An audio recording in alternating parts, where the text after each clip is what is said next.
Olá, meus irmãos e minhas irmãs de caminhada com Cristo. Tudo bem com vocês?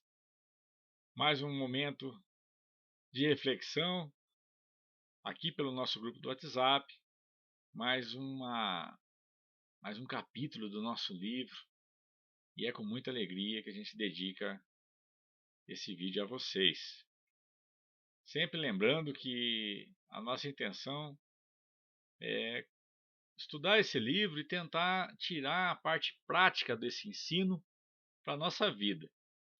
E todas as vezes que nós temos a oportunidade de discutir isso no grupo, nós estamos sempre trazendo para a vida da gente os ensinos que André Luiz nos traz.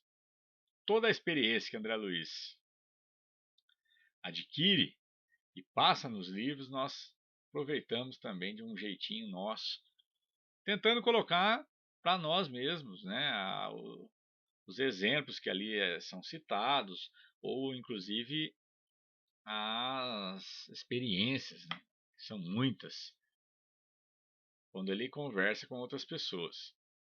No nosso último encontro, nós tivemos a oportunidade de ouvir a história que Alfredo contou do romance dele com a Ismália, enquanto eles encarnados. Uma situação muito difícil. Ele foi vítima de uma mentira e acabou cometendo, como ele mesmo fala, o crime de precipitação. Ele não ouviu a esposa, não deu a oportunidade dela se defender e logo já foi adotando uma postura e acabou vítima de uma mentira, de uma farsa, e acabou também cometendo uma grande injustiça. E por conta dessa injustiça, ele estava tendo que se esforçar para ter o direito de poder conviver novamente todos os dias com a esposa Ismália. Ela, injustiçada aqui, tendo sofrido as consequências dessa injustiça, sendo devolvida à família, devia ter sido muito humilhada, mas no plano espiritual ela estava a um nívelzinho um pouquinho mais elevado. Dessa forma, ela poderia, sempre que quisesse, vir até o nosso irmão Alfredo, mas ele, infelizmente, ficava impossível chegar até onde ela estava. Então foi uma história muito interessante para a gente. Depois houve bastante comentários entre nós e na nossa sala de bate-papo também. Bom, pessoal, então nós vamos começar o capítulo de hoje. Capítulo 18, Informações e Esclarecimentos. Estavam eles conversando, como a gente lembrou aqui, e volta a Ismália. Ela retorna ao ambiente onde estavam nossos irmãos conversando com Alfredo. E isso, por óbvio, impediu eles de continuarem a conversa. É aquela situação que a gente tem às vezes até que disfarçar um pouco, para a pessoa não perceber que ela era o assunto da conversa, né? Aqui, no plano físico, nós fazemos bem isso. Pelo jeito lá também, né? E aproveitando talvez a oportunidade, o Aniceto pergunta ao administrador, pergunta a Alfredo, sobre o que ele achava deles continuarem a viagem. O que você acha da gente prosseguir a viagem? E não foi à toa que Aniceto perguntou isso para Alfredo. Veja bem, ele diz o seguinte para os nossos irmãos: olha, eu não me sinto no direito de alterar o plano de serviço de vocês, mas seria conveniente vocês dormirem por aqui. Os nossos aparelhos assinalam a aproximação de grande tempestade magnética, ainda hoje. Sangrentas batalhas estão sendo travadas na superfície do globo. Os que não se encontram nas linhas de fogo permanecem nas linhas da palavra e do pensamento. Quem não luta nas ações bélicas está no combate das ideias, comentando a situação. reduzido número de homens e mulheres continuam cultivando a espiritualidade superior. É natural, portanto, que se intensifiquem ao longo da crosta espessas nuvens de resíduos mentais dos encarnados invigilantes, multiplicando as tormentas destruidoras. Bom, gente, nós precisamos lembrar que esse livro ele foi escrito na época da Segunda Guerra Mundial. Esse livro ele foi escrito em 44, em 1944, e a Segunda Guerra Mundial ela terminou em 1945. Nós lembramos que André Luiz citou o início dessa guerra, esse confronto, quando o pessoal começou a se preparar para poder receber os irmãos que estavam vindo em decorrência dessa guerra. Como a gente pode ver, uma guerra no plano físico provoca uma certa dificuldade para o pessoal que trabalha a favor da luz no plano espiritual, porque os desencarnes são muitos e essas pessoas precisam de auxílio. E é interessante, ele está dizendo aqui, que não é só aquelas pessoas que estão participando, não é só aquelas pessoas que estão no fronte da batalha, pegando em armas. Para o plano espiritual, as pessoas que pensam negativamente, as pessoas que emitem pensamentos de ódio, pensamentos de rancor, eles também participam da guerra de uma outra forma, emitindo ondas. Essas ondas de pensamento provocam uma reação no plano espiritual. A questão da sintonia fica complicada. Então Alfredo orienta. Não foi à toa que Aniceto pergunta para Alfredo se ele achava conveniente eles continuarem a viagem. Alfredo dispunha de equipamentos no plano espiritual para detectar essas ondas magnéticas que ele citou ali, uma tempestade magnética, e prevenir os irmãos. Isso é muito bacana. E vocês veem que ele diz aqui que é um número reduzido de homens e mulheres que continuam cultivando a espiritualidade superior. Ainda mais numa época dessa, de guerra. E ele diz o seguinte, olha, essas espessas nuvens de resíduos mentais dos encarnados e vigilantes multiplicam as tormentas. Dificulta muito. E aí, olha só, né? Todo mundo está ouvindo aquilo com uma certa, né, atenção. E ele fala o seguinte, falou, olha, não me preocupo com você, Aniceto. Você é o nosso, né, é um instrutor, né? Ele quis dizer assim, você é tranquilo, né? Você está preparado para aguentar isso daí, você passa por isso tranquilo.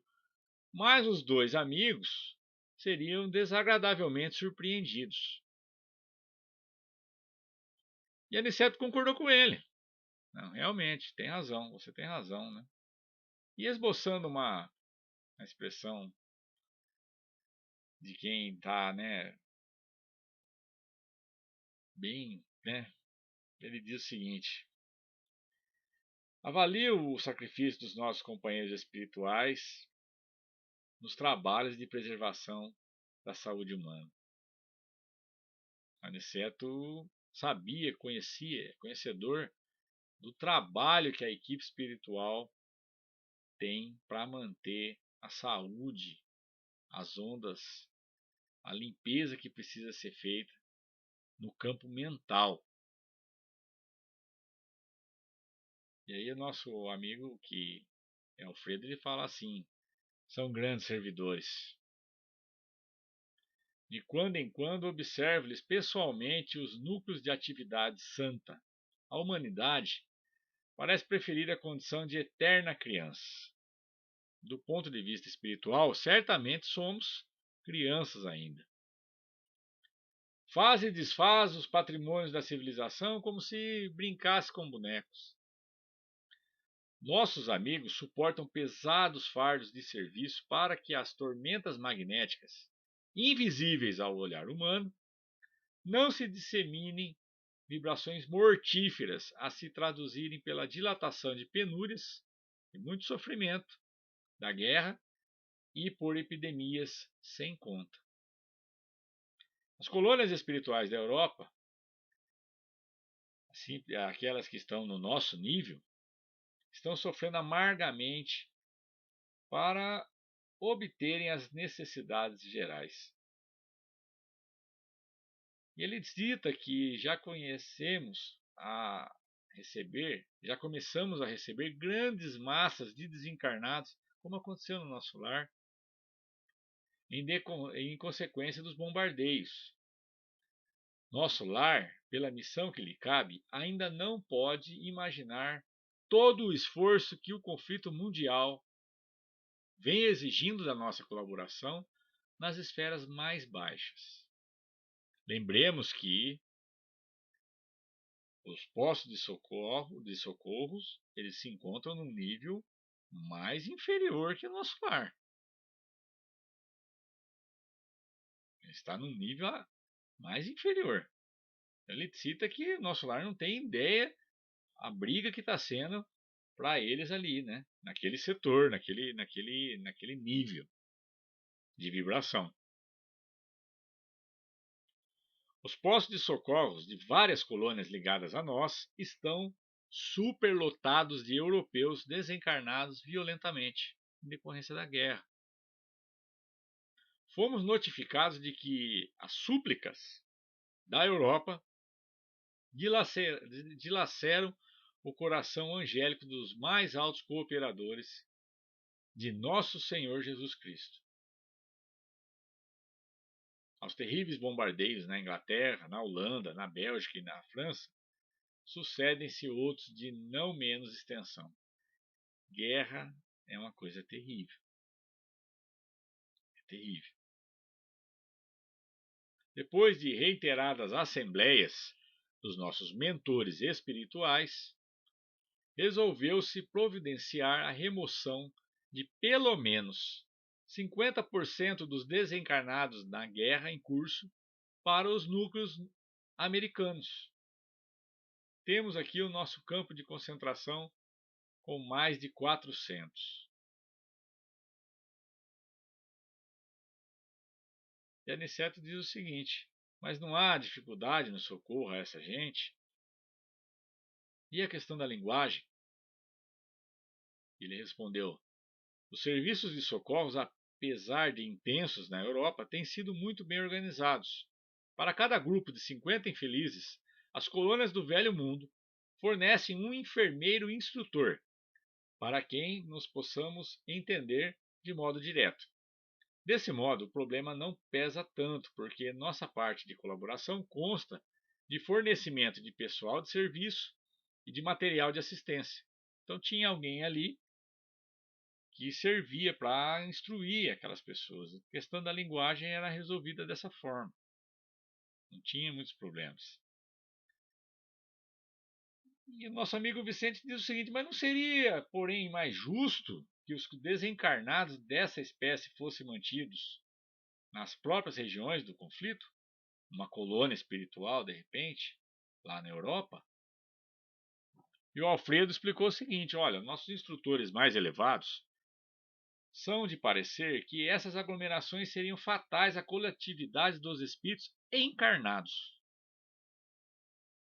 Determinariam focos que trariam uma má influenciação. Isso teria resultados terríveis. Essa sintonia entre o encarnado e o desencarnado, ela ia permanecer no nível mais baixo. Essas pessoas que desencarnavam em decorrência da guerra, dos bombardeios, muitos desencarnavam em estados de grande desequilíbrio. Então essa conexão com esses irmãos que estão nesse estágio provocariam terríveis consequências para quem estava encarnado aqui. E aí ele fala o seguinte, ele diz assim que inúmeros de nossos irmãos que perdem o corpo nas zonas assoladas não conseguem sair do campo da angústia, mas quantos ofereçam possibilidades de transferência para cá, dentro das nossas cotas de alojamento, são retirados dali sem perda de tempo, para que seus pensamentos atormentados não pesem em demasia nas fontes vitais das regiões sacrificadas. Você vê que o plano espiritual tem uma preocupação com tudo. Claro que eles estavam entendendo muito bem toda aquela problemática da guerra no plano físico. E além de tudo isso, ainda tem que se preocupar com aqueles irmãos que desencarnam e que permanecem influenciando os irmãos encarnados. Uma missão bastante difícil, né? Complicada. Então Aniceto esclareceu, né, dizendo que, embora voltarão os países do mundo aos massacres, né, isso é inevitável. Nós vamos continuar se atacando. O erro de uma nação influenciará em todas, como o gemido de um homem perturbaria o contentamento de milhões. A neutralidade é um mito, o insulamento uma ficção do orgulho político. A humanidade terrestre é uma família de Deus, como bilhões de outras famílias planetárias no universo infinito. Então a guerra desfechará desencarnações em massa. Esses mesmos mortos pesarão na economia espiritual da Terra enquanto houver discórdia entre nós. Pagaremos doloroso preço em suor e lágrimas. A guerra fascina a mentalidade de todos os povos, inclusive de grande número de núcleos das esferas invisíveis. Quem não impunha as armas destruidoras dificilmente se afastará do verbo destruidor, no campo da palavra ou da ideia. Mas todos nós pagaremos o tributo. É da lei divina que nos entendamos e nos amemos uns aos outros. Todos sofreremos os resultados do esquecimento da lei. Mas cada um será responsabilizado de perto pela cota de discórdia que havia trazido à família mundial. Ele está dizendo aqui, de uma forma bem simples, a questão da lei de causa e efeito, inevitável. Seto voltou a considerar após mais longo um silêncio maior. E ele diz o seguinte: que ele esteve pessoalmente na semana passada em Alvorada Nova, que fica em zonas mais altas, e vinha saber que avançados núcleos de espiritualidade superior dos planetas vizinhos, desde as primeiras declarações desta guerra, determinaram providências de máxima vigilância nas fronteiras vibratórias mantidas conosco. Ensinam-nos os vizinhos bondosos que devemos suportar nos próprios ombros toda a produção de mal que levarmos a efeito. Somos finalmente a casa grande obrigada a lavar a roupa suja nas próprias dependências. Sorrimos todos com essa comparação. É até interessante a analogia que foi feita. Ismalha, que permanecia em silêncio, quietinha lá, ouvindo tudo, mas demonstrava na expressão que ela estava muito séria, considerou com bastante delicadeza. Ela diz o seguinte: fala, infelizmente, na feição coletiva somos ainda aquela Jerusalém escravizada ao erro. Todos os dias somos curados por Jesus e todos os dias conduzimos ao madeiro. Nossas obras estão reduzidas quase a simples recapitulações que fracassam sempre. Não saímos do estágio da experiência. E dolorosamente para nós, estamos sempre a ensaiar no mundo a política com os Césares, a justiça com o Pilatos, a fé religiosa com os fariseus, o sacerdócio com os rabinos do Sinédrio, a crença com os Jairos, que acreditam e duvidam ao mesmo tempo, os negócios com os Anases e Caifáses. Nesse passo, não podemos prever a extensão dos acontecimentos cruciais. Continuamos cometendo os mesmos equívocos, no mesmo nível. Nós que já reencarnamos tantas vezes, a humanidade não está se iniciando, ela já vem de muitas e muitas encarnações. Como foi dita pela nossa irmã Ismália, muito bem observado, inclusive, desde a época de Jesus. E não é que, passado 1944 anos e o pessoal ainda cometendo os equívocos da guerra, do ódio. Complicado, né? Por graças a Deus, a humanidade nesse instante, embora evoluiu muito, mas do ponto de vista do pensamento, ainda cometemos esses equívocos que foi falado lá em cima. E prejudicamos e muito a esfera espiritual com maus pensamentos. Como é sério isso? Como a vigilância ao pensamento é importante. E André Luiz acaba aqui fazendo um comentário, né, diante daquele assunto. Ele fala assim: como é angustiosa, porém, a destruição pela guerra. E Alfredo ele continua dizendo o seguinte: nestes tempos, contudo, a prece é uma luz mais intensa no coração dos homens. A prece, a oração, está sempre ali, né? Sempre um recurso ao alcance de todos nós, em qualquer momento. Bem se diz que a estrela brilha mais fortemente nas noites sem luz. Imaginem que, para iniciar providências de recepção aos desencarnados em desespero, fui mais de uma vez aos serviços de assistência na Europa. Há dias em missão dessa natureza, fomos eu e alguns companheiros aos céus de Bristol. A nobre cidade inglesa estava sendo sobrevoada por alguns aviões pesados de bombardeio. As perspectivas de destruição eram assustadoras no seio da noite, porém, destacava-se à nossa visão espiritual um farol de intensa luz. Seus raios faiscavam no firmamento, enquanto as bombas eram arremessadas ao solo. A chefia da expedição recomendou nossa descida no ponto luminoso.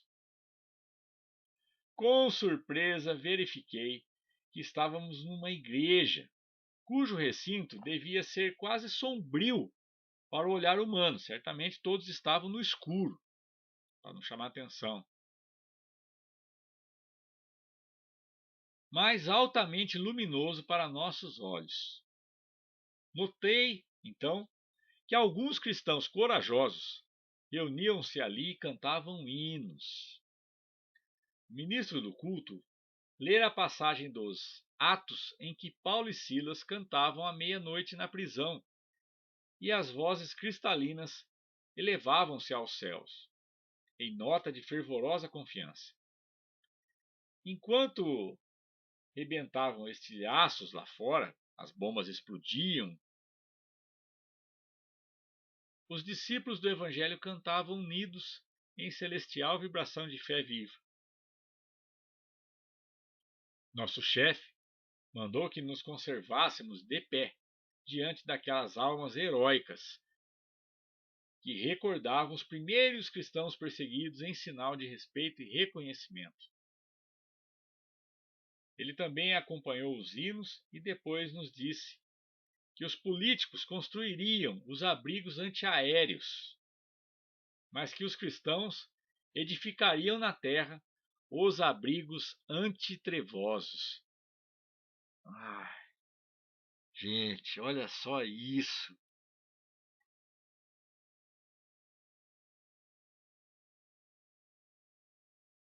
Essa comparação, o poder da oração.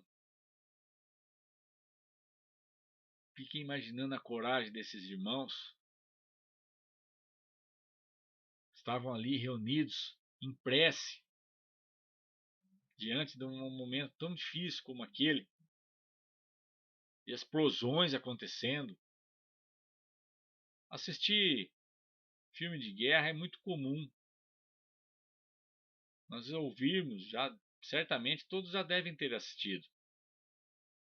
Quando aqueles aviões passam e aquele barulho da bomba descendo, caindo, explosão, e aqueles irmãos firmes ali fazendo a sua prece, fazendo um evangelho, sinceramente, é de ficar emocionado. Às vezes, concluiu nosso amigo Alfredo, em tom significativo, é preciso sofrer para compreender as bênçãos divinas. Que frase, hein? O que vocês acham dela? É preciso sofrer para compreender as bênçãos divinas. Meus queridos irmãos, nós vamos ficando por aqui com o encerramento do capítulo. E nesse instante, todos nós, para o grupo do WhatsApp, para os nossos comentários, e quem puder ficar conosco, com muita alegria, abriremos uma salinha de bate-papo para a gente se ver, para a gente conversar um pouco. Muitas vezes nós nem comentamos nada a respeito do capítulo, e só conversamos um pouco. Eu acho muito interessante, mata um pouco da saudade, e a gente lembra sempre que a você que vai encerrar por aqui, o mais importante de tudo é a sua participação, a sua contribuição para o grupo. Quando você deixa lá o seu comentário, não interessa o que você vai colocar, pode ser um joinha, simplesmente uma palavra de incentivo, uma palavra de força, ou o que você pensa. Fique à vontade, meu irmão, minha irmã, para participar conosco, tá bom? Muito obrigado, minha gente. Um grande beijo para todos vocês. Que Jesus abençoe e ilumine cada um. Obrigado por participar conosco e até o nosso próximo capítulo, se Deus quiser. Tchau, tchau.